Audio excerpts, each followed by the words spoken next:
back in so after our logging job, I call it a fiasco. Yeah. And then we start doing gigs, and we're social. We see each other at not only out doing gigs, but around LA, and he's always like, "What's up?" and going on. Will you tell the story? It's one of my favorite dating stories. Ever of what I'm getting to. Yeah, I do, and it's weird because it's at that time. It is that I walked out of the job. Really? Because like I told you, I'm gonna go crazy now. Yeah. Click. Yeah. And it started out innocent enough. I'm just realizing the scope of the story. I did a show at the Comedy Store. It was, oh my God, I remember the date. Really? I remember the date. It was August 23rd. It's one of my favorite singers' birthdays. Wow. Because whose birthday? It's a guy named Julian Casablancas. He sings for the Strokes. Okay. So and it's part of the story. Like I do a show at the Comedy Store, and on the way out, this pretty girl is like, "Hey, you were so great." I'm like, "Thanks." And I walked out, and I got in the car, and the radio said it was his birthday, and I'm like, I'm obviously single at this time in my life, the way I'm behaving, and I'm like, you know what, man? You need to go back to that patio, and you need to talk to this girl. I went back, I got her number, I asked her out, and or I asked for her phone number. Yeah, I got the phone number. I went out, I asked her out, and then while I had her on the phone, or she had me on the phone, she like basically interviewed me for like a half an hour, 40 minutes. Was just asking me all these questions to the point where I was getting annoyed. But we set up the date at the beginning of the conversation. So I guess I'm going on this date. So I take her to the Dresden, and cause I'm in the movie Swingers. Yeah. And I'm drinking. She's not. It's on Vermont, right? Or is that? Yeah. It's on Vermont. Yeah. And I parked my car someplace where I knew I could walk home because I knew I was going to drink because I'm a nervous guy. Yeah. And we had a good time. And then she's like, "Well, hey, let me drive you home." And we walk out, and she's got this huge van because she says she's in a band, right? Right. Oh, you're in a band. I'm in a band. I'm in a band. Yeah.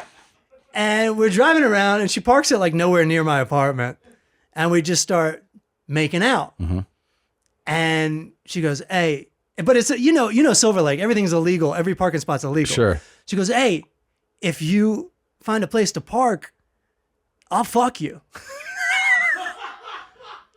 And I was so drunk. I had so much drunken swagger back in the day. I'm like, I think there's a spot right over there. Yeah. Like I was so cool Super about confident, it because you got to be cool about it. Totally.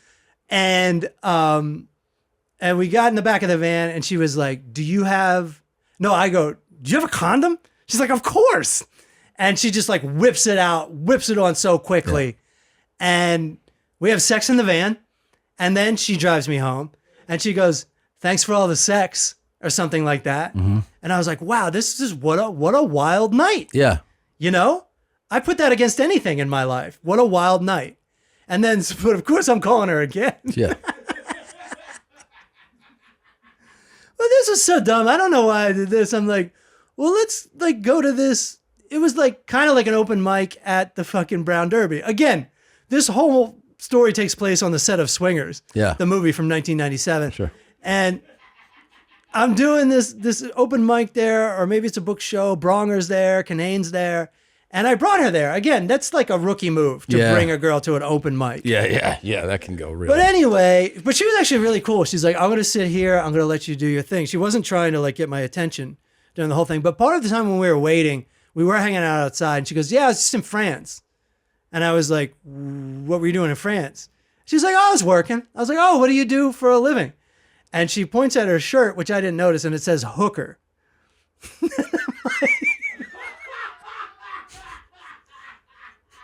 Really?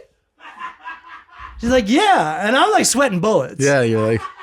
Because even though I've decided to be a degenerate, to be a loser, banging a prostitute was not on the fucking list. Sure.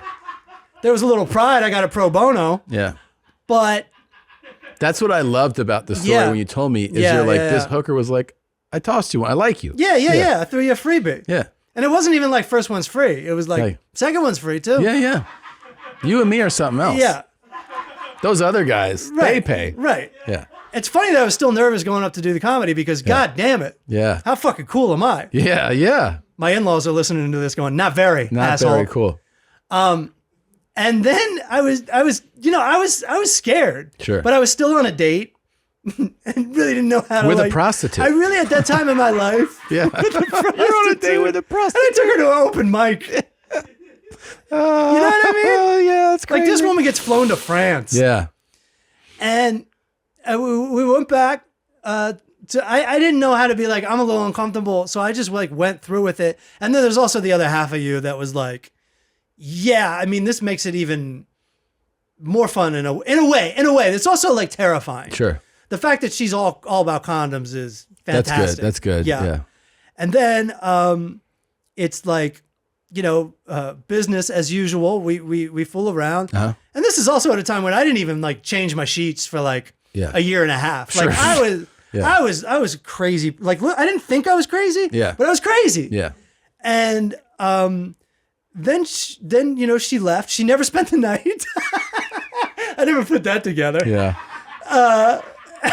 She said it because she needed her bipolar medication. I was like, all right, whatever. She said that? You find out the details like in conversation.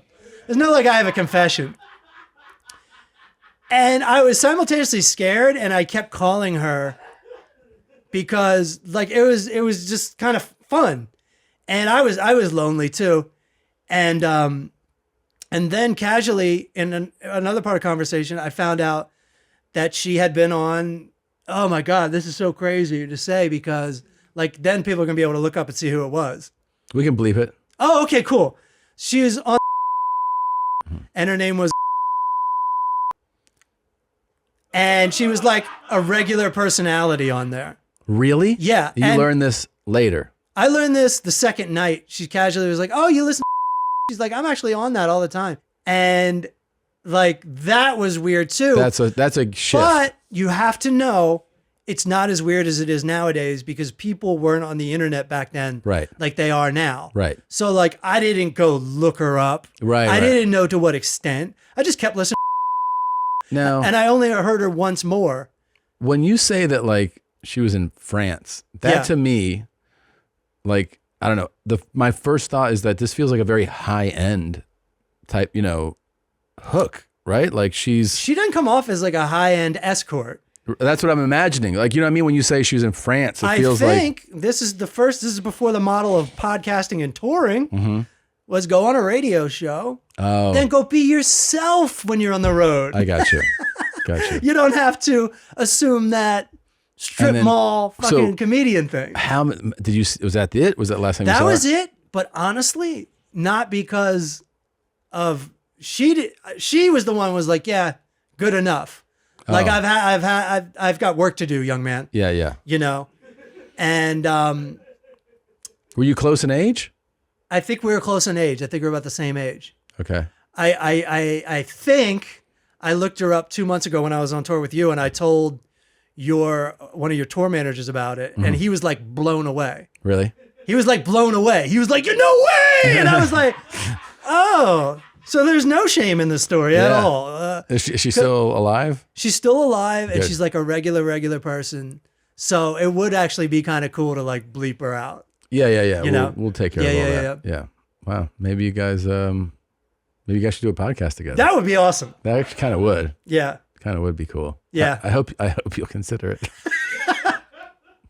I'm listening. The I'm funny thinking thing about is, it. like, I hear the story now, obviously, and it's through a different lens.